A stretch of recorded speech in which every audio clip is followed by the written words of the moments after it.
Now, these magnets have a lot of uses. I robbed them off of this here thing for a microwave oven. Now I know I've seen people harass Grant Thompson, the king of random, about how this stuff is so deadly and poisonous and dangerous and cancer causing, but I don't live in California, so anyways, it's not like I'm gonna crush it up and snort it like it's a new drug. But anyways, to me this is just scrap metal now, so it's gone. But these magnets have a lot of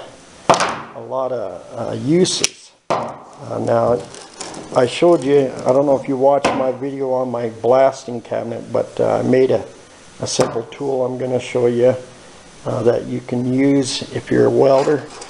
Now, first of all, you need 2 framing squares, and second of all, you got to have your magnets.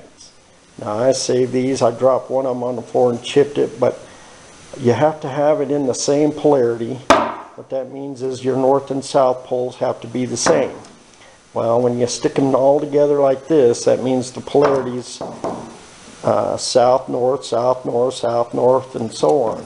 So what you do is you just take one off, stick it to your framing square, take another one off, stick it to your framing square.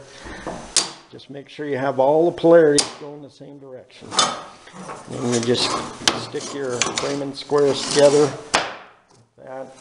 Push your magnets out of the way, slide them around wherever you need them. But anyways, works good like a magnet that holds 2 pieces of metal together. Very, very good and strong, believe it or not. This thing, I used it to build my blasting cabinet, and I'll show you how it worked in a sec. You can see here I built my own little, not little, but a bigger magnet for corners. Used 2 framing squares and the round magnets out of the activator nuclear reactor thing out of the microwave ovens and stuck in there. But anyways, better for bigger projects like this.